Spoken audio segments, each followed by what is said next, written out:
Welcome students. आज हम पढ़ेंगे क्लास 10th का चैप्टर 4। क्या है? कार्बन एवं उसके यौगिक। कार्बन और उसके यौगिक जो कार्बन से यौगिक बनते हैं। कार्बन का सिंबल क्या होता है? C, है ना। और कार्बन की संयोजकता कितनी होती है? 4। कार्बन की जो संयोजकता है ये बताती है कि इसके जो आउटर मोस्ट ऑर्बिट होता है उसमें कितने इलेक्ट्रॉन फ्री होते हैं? 4, है ना। और कार्बन का जो परमाणु क्रमांक होता है वो कितना होता है? 6, है ना। तो अंदर इसके जो कक्षा होती है उसमें 2 इलेक्ट्रॉन होते हैं और 2 के बाद कितना बचा? 4, क्योंकि 6 है तो 4 इलेक्ट्रॉन यहाँ पर अंदर वाली बाहर वाली जो सबसे बाहर सेल होती है उसमें 4 इलेक्ट्रॉन होते हैं। ठीक है, तो इसका जो संयोजकता होता है वो 4 होता है, क्योंकि बाहर जो आउटर मोस्ट ऑर्बिट होता है उसको हर परमाणु की क्या रहती है टेंडेंसी कि बाहर का जो आउटर मोस्ट ऑर्बिट है वो कैसा हो जाए? संतृप्त हो जाए, है ना। उसके लिए क्या चाहिए? 8 इलेक्ट्रॉन चाहिए, लेकिन इसके पास कितने हैं? 4। तो इसकी रिक्वायरमेंट कितनी हुई? 4 इलेक्ट्रॉन और, है ना। या तो ये 4 इलेक्ट्रॉन किसी को दे दे तो 2 जो है और इसकी हीलियम की तरह उत्कृष्ट गैस की स्टेज ये मिल जाएगी इसको, या तो फिर ये 4 किसी से ले ले तो ये उत्कृष्ट गैस की तरह ही न्यूट्रल हो जाएगा, इसकी आत्मा शांत हो जाएगी, इस तरह से कह सकते हैं इसको, है ना। कि मतलब इसको तसल्ली हो जाएगी, तब ये भटकेगा नहीं। अगर इसे 4 इलेक्ट्रॉन मिल जाए या 4 इलेक्ट्रॉन दे दे, किसी भी तरीके से इसका आउटर मोस्ट जो है वो पूरा हो जाए। पिछले अध्याय में हमने अनेक ऐसे यौगिकों का अध्ययन किया जो हमारे लिए महत्वपूर्ण है। इस अध्याय में हम कुछ अन्य रोचक यौगिकों एवं उनके गुणधर्मों के बारे में पढ़ेंगे। यहाँ हम एक तत्व के रूप में कार्बन का भी अध्ययन करेंगे, जिसका हमारे लिए तात्विक एवं संयुक्त दोनों रूपों में अत्यधिक महत्व है। देखिए यहाँ पर आपको एक एक्टिविटी दे रहा है। एक्टिविटी में क्या दे रहा है? धातु से बनी वस्तुओं के बारे में आप यहाँ लिखो, है ना, जो जो आप जानते हो। उसके बाद दूसरी कैटेगरी इसने बनाई है कि कांच या मिट्टी से बनी हुई वस्तुओं के बारे में यहाँ लिखिए। ठीक है, और उसके बाद जो अन्य बच रही है जिसमें धातु की भी चीजें नहीं आएंगी और कांच या मिट्टी से बनी चीजें नहीं आएंगी, वो चीजें यहाँ आप लिखिए। तो आप देखोगे जो यहाँ आप अन्य चीजें लिखोगे वो सारी चीजों में कहीं ना कहीं कार्बन इन्वॉल्व होता है। ठीक है, इसीलिए ये देखिए अब कितना बड़ा और कितना मेजर पार्ट ही कवर कर रहा है कार्बन। कैसे कर रहा है? कैसे कार्बन अपने इतने सारे यौगिक बना रहा है, कैसे इतने सारे रूप मिल रहे हैं कार्बन के, वो इसकी सारी संयोजकता में सारा राज है। क्योंकि इसकी संयोजकता है 4, यानी कि ये बीच का है। 50-50 वाला हिसाब है इसका। मतलब जो मिडिल क्लास होता है वही सबसे ज्यादा होता है ना, फैला हुआ होता है। जो बीच के लोग होते हैं उन्हीं का ज्यादातर साम्राज्य होता है। तो ये जो है ये बीच की स्थिति है इसकी। ये किसी के भी साथ मिल जाता है। भाई अगर देना चाहो दे दो, लेना चाहो ले लो, काम चलना चाहिए, है ना। तो वही वाला हिसाब यहाँ है। इस तरह से करके ये बहुत सारे अपर रूप होते हैं इसके, बहुत सारा ये यौगिक बनाने की क्षमता रखता है। इसीलिए कार्बन की बहुत सारी वस्तुएं आप अपने आसपास देखोगे, बहुत वैरायटी आप अपने आसपास देखोगे, उसी के बारे में हम पढ़ेंगे। इसीलिए कार्बन एक अलग से चैप्टर में आपको पढ़ाया जा रहा है ना। आपके द्वारा भरी हुई उपयुक्त सारणी के अंतिम स्तंभ में आने वाली वस्तुओं पर ध्यान दीजिए। आपके शिक्षक आपको बताएंगे कि इनमें से अधिकांश वस्तुएं कार्बन के यौगिक से बनी हैं। इसका परीक्षण करने के लिए क्या आप कोई विधि सोच सकते हैं? कार्बन से युक्त यौगिक को जलाने पे क्या उत्पाद मिलता है? सबसे बेस्ट और सबसे आसान तरीका है ये पता लगाने का कि इस चीज में कार्बन है या नहीं। उसमें आग लगा दो। आग लगाओगे तो क्या होगा? धुआं निकलता है। धुएं में क्या होता है? कार्बन डाइऑक्साइड होती है, कार्बन मोनोऑक्साइड होगी। वो क्या है? वहां पर कार्बन इन्वॉल्व है। तो यही चीजें हैं कि कार्बन जो होता है वो आपको, आप किसी चीज को जलाओगे तो आपको समझ में आ जाएगा। क्या आप इसकी पुष्टि करने के लिए किसी परीक्षण को जानते हैं? आपके द्वारा सूचीबद्ध की गई भोजन, कपड़े, दवा, पुस्तकें आदि अनेक वस्तुएं तथा सर्वतोमुखी तत्व कार्बन पर आधारित होती हैं। यानी कि आप इतनी सारी चीजें जो अन्य में लिखोगे उस सब में क्या मिलता है? कार्बन। मेन क्या चीज मिलती है? कार्बन। इनके अतिरिक्त सभी सजीव संरचनाएं कार्बन पर आधारित होती हैं। भूपर्पटी तथा वायुमंडल में अत्यंत अल्प मात्रा में कार्बन उपस्थित होता है। अब आप सोचो, अत्यंत अल्प मात्रा में उपस्थित होता है, लेकिन यहाँ आपको एक थर्ड कैटेगरी दी गई है, उसमें मैक्सिमम चीजें आपकी कार्बन से बनी है। भूपर्पटी में खनिजों, भूपर्पटी क्या होती है? जो जमीन की सबसे ऊपर वाली लेयर होती है उसको पर्पटी कहते हैं। ठीक है, जो हमारी धरती है उसकी सबसे ऊपर वाली लेयर है उसमें पर्पटी, उसमें जो है खनिज मिलता है, जैसे कार्बोनेट, हाइड्रोजन कार्बोनेट, कोयला, पेट्रोलियम के रूप में केवल 0.02% ही कार्बन मिलता है, ठीक है। तथा वायुमंडल में कितना मिलता है? 0.03% कार्बन डाइऑक्साइड उपस्थित है। प्रकृति में इतनी अल्प मात्रा में कार्बन उपस्थित होने के बावजूद कार्बन अत्यधिक महत्व है। इस अध्याय में हम कार्बन के इन गुणों का अध्ययन करेंगे, इसके कारण कार्बन इतना महत्वपूर्ण है, ठीक है। कार्बन में आबंधन, वही जो मैंने सबसे पहले बताया कि कार्बन में जो होता है वो बॉन्डिंग, सबसे मेन बात उसकी होती है बॉन्डिंग। कार्बन में जो बॉन्डिंग होती है वो सहसंयोजी बॉन्डिंग होती है, सहसंयोजी योग बनाता है। ये सहसंयोजी क्या होता है? सहसंयोजी यानी किसी के साथ सह करके यानी साझा करके वो बनाता है। भाई हमारा एक इलेक्ट्रॉन है, आपका एक इलेक्ट्रॉन है, चलो आप ना आपकी ना मेरी बीच में रख देते हैं दोनों अपने इलेक्ट्रॉन, तुम भी खुश रहो हम भी खुश रहे, तुम्हारा भी काम चले हमारा भी काम चले, ठीक, ऐसे बनता है। पिछले अध्याय में हमने आयनिक यौगिकों के गुणधर्मों का अध्ययन किया था। आयनिक मतलब जिसमें कि आयन बन जाते हैं। जैसे आप देख रहे थे कि Na है, Na के बाहर आउटर मोस्ट में सोडियम में कितना था? 1 इलेक्ट्रॉन। क्लोरीन में कितने होते थे? 7 इलेक्ट्रॉन, है ना। तो अब क्लोरीन की रिक्वायरमेंट 1 ही इलेक्ट्रॉन है क्योंकि 8 होने चाहिए, और सोडियम के पास 1 इलेक्ट्रॉन है, इसके पास 7 होने चाहिए। 7 तो ये इलेक्ट्रॉन किसी के खींच नहीं पाएगा, उसकी बजाय जहां 7 होंगे वो 1 को खींच लेंगे। तो भैया ये कहता है ले जाओ, तुम ही ले जाओ, हमारे पास बहुत है, सफिशियंट है, ये आप ही ले जाओ, हमें शांति मिले। तो जब ये 1 दे देता है, इसके पास ज्यादा है, तो इसको क्या है भाई, जो देने वाला है दाता है उसको धनी कहेंगे, तो ये प्लस आयन बन जाता है। और जो लेगा वो तो ऋणी होगा ना भाई, उसके ऊपर तो ऋण आ रहा है, तो ये ऋणायन बन जाता है। तो इस तरह से आपने देखा कि आयनिक यौगिक यानी इस तरह आयन से जो यौगिक बनते हैं, जो बॉन्डिंग बनती है उससे जो यौगिक बनते हैं, उसको हम बोलते हैं आयनिक यौगिक। उसके गुणधर्म के बारे में हमने पिछले चैप्टर में पढ़ा, ठीक है। अब हमने देखा कि आयनिक यौगिकों के गलनांक और क्वथनांक उच्च होते हैं। अब चूंकि इनमें आयन है और आयन के बीच में जो बॉन्डिंग होती है वो बहुत स्ट्रांग होती है, इसलिए अब जब वो बॉन्डिंग टूटेगी तभी तो वो गलेगा, इसलिए उसका गलनांक भी ज्यादा होता है। और गलनांक के आगे ही तो क्वथनांक होता है, इसलिए उसका क्वथनांक भी बहुत ज्यादा होता है। बहुत ज्यादा आप ऊर्जा दोगे तभी उनके बीच का बॉन्ड टूटेगा। तथा ये विलयन में अथवा गलित अवस्था में विद्युत चालन करते हैं। विद्युत चालन करेंगे ही, क्योंकि विद्युत के बहने के लिए हमें क्या चाहिए? आयन चाहिए। और जब हम इसको गलित अवस्था में घोल देते हैं तो इसके आयन अलग अलग हो जाते हैं, प्लस आयन अलग हो रहा है, माइनस आयन अलग हो रहा है, और यही प्लस आयन जो होता है वो विद्युत धारा प्रवाहित करता है, ठीक है ना। हमने देखा कि आयनिक यौगिकों में आबंधन की प्रकृति इन गुणधर्मों की व्याख्या करती है। और ये सारे गुणधर्म कैसे प्रदर्शित होते हैं? आबंधन की वजह से, इनकी बॉन्डिंग की वजह से, है ना, कि इनमें किस तरीके का बॉन्ड है उसकी वजह से उनके अंदर ये गुणधर्म होते हैं कि ये विद्युत के सुचालक हैं, ये घुलित जब ये गलते हैं या किसी विलयन में घोलेंगे तो आयन देंगे, या इनके बीच में बॉन्डिंग बहुत ज्यादा है तो इनके गलनांक और क्वथनांक क्या होंगे? उच्च होंगे। ये सारे गुणधर्म किस पर डिपेंड होते हैं? उसकी बॉन्डिंग पे। जैसा कि हमने अध्याय 2 में देखा, अधिकांश कार्बन यौगिक अच्छे विद्युत चालक नहीं होते। जो कार्बन के यौगिक है वो अच्छे विद्युत चालक नहीं होते, है ना। अब क्यों नहीं होते? उपरोक्त यौगिकों के क्वथनांक गलनांक को जो कि आयनिक यौगिकों के क्वथनांक गलनांक की तुलना में काफी कम होते हैं। अच्छा, अब क्वथनांक गलनांक भी कम होते हैं।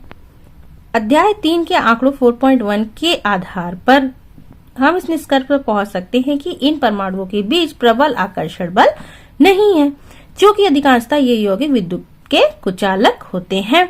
अतः हम इस निष्कर्ष पर पहुंच सकते हैं कि इन यौगिकों के आबंधन में किसी आयन की उत्पत्ति नहीं होती है। या इसको आप रिवर्स करके भी समझ सकते हो कि भाई जब कार्बन के जो भी यौगिक हैं, जब उन्होंने साझा करके बनाया है, किसी को दिया ही नहीं, ना किसी का इलेक्ट्रॉन लिया ही नहीं, तो आयन बना ही नहीं।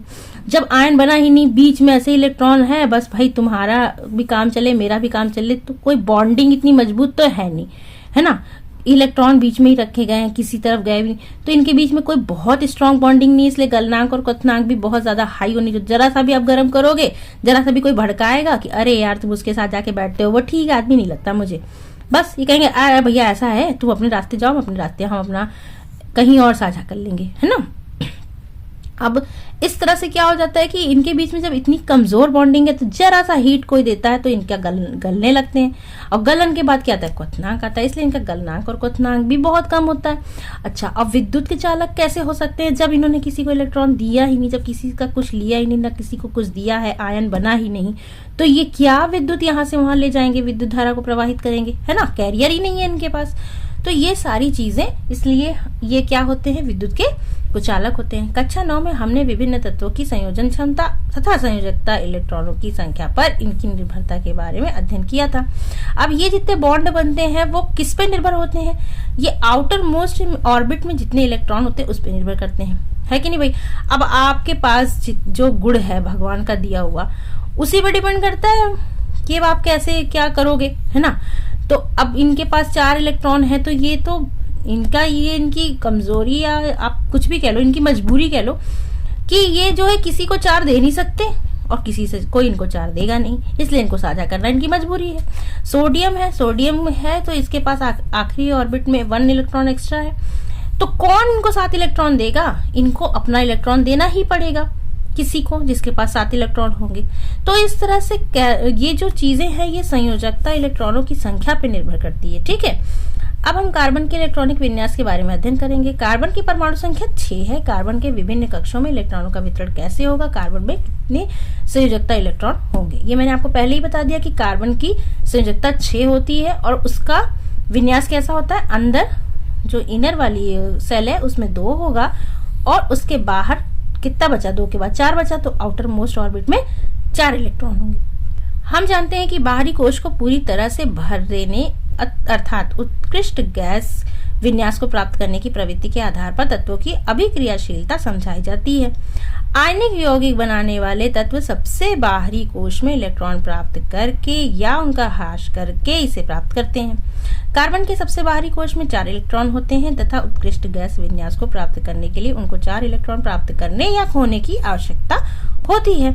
यदि उन्हें इलेक्ट्रॉनों को प्राप्त करना या खोना हो तो ये चीज मैंने आपको पहले ही समझाई कि जो आउटर मोस्ट जो बाहरी कोश है वो पूरी तरह से भरे, उत्कृष्ट गैस विन्यास को प्राप्त करे, इसकी प्रवृत्ति के लिए ही सारी तत्व क्रियाशील रहते हैं कि किससे मिल जाए भाई, हम उत्कृष्ट गैस पाले, हमारी आत्मा शांत हो जाए, इसलिए भटकते रहते हैं। अब उसके लिए या तो आप किसी को इलेक्ट्रॉन दे दो या किसी से ले लो।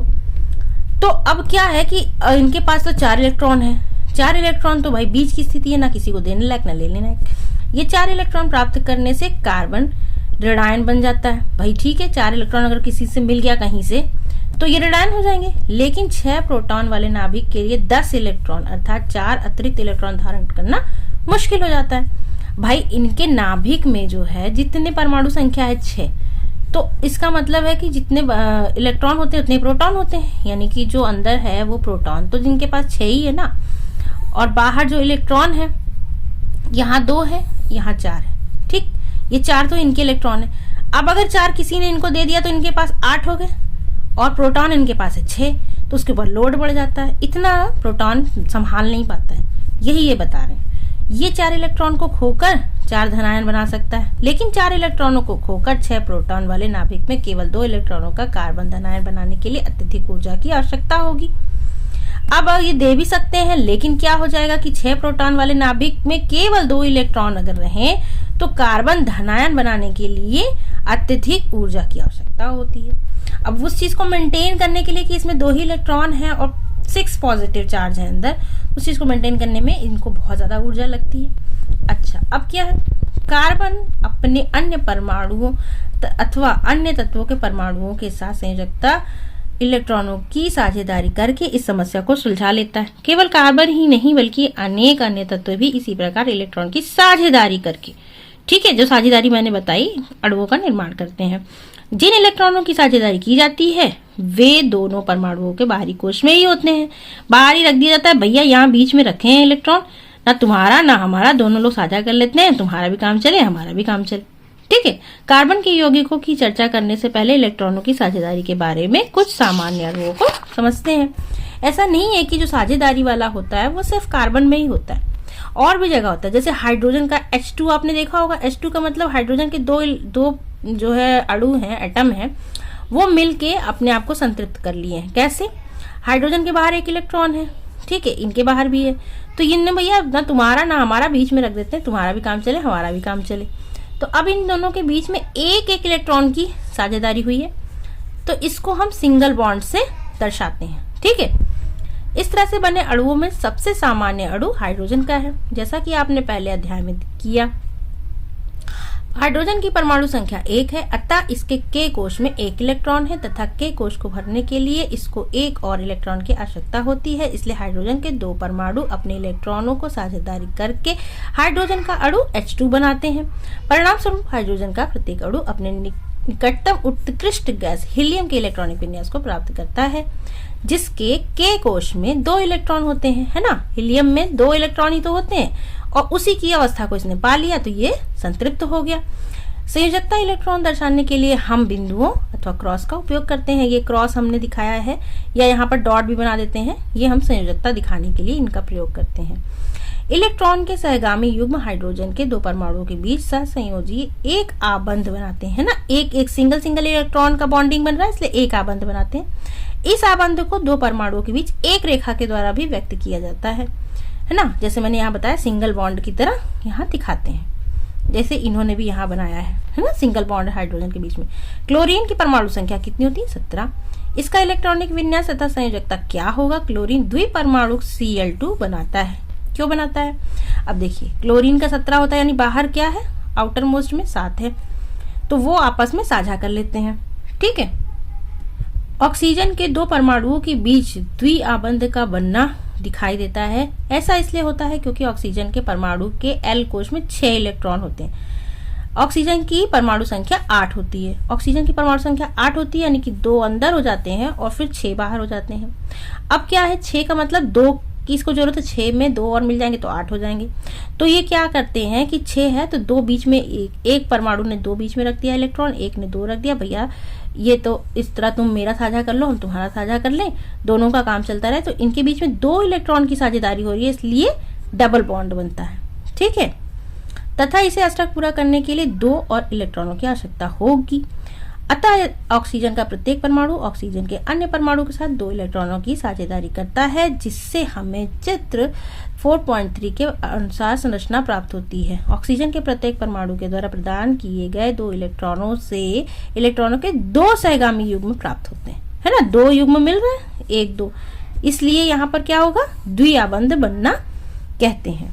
इसी तरह से आप यहाँ देखो, नाइट्रोजन में क्या होता है, 3 की साझेदारी होती है तो 3 बॉन्ड बनते हैं। ठीक है ना। तो इस तरह से सिंगल, डबल, ट्रिपल 3 स्टेजेस होती हैं, 3 तरह के बॉन्ड होते हैं। ठीक है। अब इसके आगे हम देखेंगे कि ये तो अन्य अणु में हो गया। अब इसके आगे हम देखेंगे कि कार्बन में कैसे बॉन्डिंग होती है। अमोनिया के अणु NH3, इसमें भी बताया गया है कि इसका कैसे सूत्र होता है। अब जिसमें यह दर्शाया गया हो कि कैसे सभी 4, ये आपको कहा गया है कि अमोनिया का आप बनाइए और इसमें कौन सा बॉन्ड बनेगा ये दिखाइए। अब हम मीथेन को देखते हैं, जो कार्बन का यौगिक है। ईंधन के रूप में मीथेन का अधिकाधिक उपयोग होता है। आपने हमेशा पढ़ा होगा, मीथेन गैस यहाँ मिलती है, वहां डाली जाती है। ईंधन के रूप में मीथेन का बहुत प्रयोग होता है ना। ये बायोगैस तथा संपीड़ित प्राकृतिक गैस CNG का प्रमुख घटक है। ठीक। यह कार्बन के सर्वाधिक सरल यौगिकों में से एक है। मीथेन का सूत्र CH3 होता है। जैसा कि आप जानते हैं, हाइड्रोजन की संयोजकता कितनी होती है? 1। कार्बन चतुस्संयोजक है क्योंकि इसमें 4 संयोजकता इलेक्ट्रॉन होते हैं। उत्कृष्ट गैस विन्यास की स्थिति को प्राप्त करने के लिए कार्बन इन इलेक्ट्रॉनों की साझेदारी हाइड्रोजन के 4 परमाणुओं के साथ करता है। कार्बन के आउटर मोस्ट ऑर्बिट में कितने इलेक्ट्रॉन होते हैं? फ्री 4। अच्छा, CH4 हमें बनाना है। अब कार्बन को कितने और चाहिए परमाणु, कितने और इलेक्ट्रॉन चाहिए? 4। ठीक। हाइड्रोजन के साथ इसको बॉन्डिंग करनी है। हाइड्रोजन के आउटर मोस्ट में 1 ही इलेक्ट्रॉन होता है। इसका मतलब कि अगर इन्हें 4 चाहिए तो 4 हाइड्रोजन को लगना पड़ेगा, तो हमने 4 हाइड्रोजन को लगा दिया। अब हाइड्रोजन ने अपना इलेक्ट्रॉन यहाँ रख दिया, कार्बन ने अपना यहाँ रख दिया, बीच में चारों हाइड्रोजन के साथ सिंगल बॉन्ड की आबंध बना के संयोजकता सहसंयोजी बॉन्ड बन गए। ठीक है। यहाँ पर अब ये तो आपने इलेक्ट्रॉनिक का देख लिया। अगर आप इसको बॉन्ड के तरीके से दिखाना चाहें तो आप ऐसे दिखाओगे, बीच में कार्बन है, चारों तरफ हाइड्रोजन जुड़ा हुआ है, और किस बॉन्ड से जुड़ा हुआ है? सिंगल बॉन्ड से। ठीक है, क्योंकि एक इलेक्ट्रॉन की सबके साथ साझेदारी हुई है, इसलिए सिंगल बॉन्ड से सबसे जुड़ा हुआ है। इस प्रकार 2 परमाणुओं के बीच इलेक्ट्रॉन के एक युग्म की साझेदारी के द्वारा बनने वाले आबंध सहसंयोजी आबंध कहलाते हैं।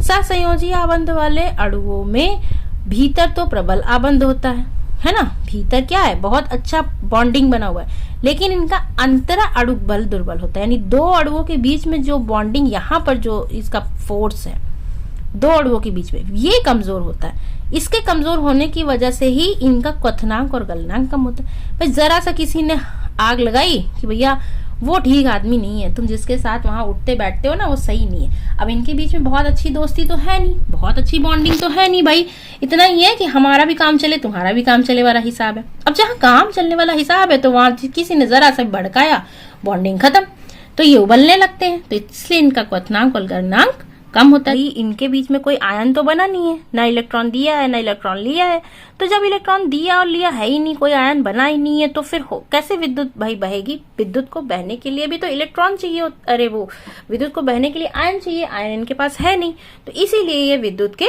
कुचालक होते हैं। इसमें विद्युत धारा प्रवाहित नहीं होती, किसमें, सहसंयोजी यौगिकों में। Okay students.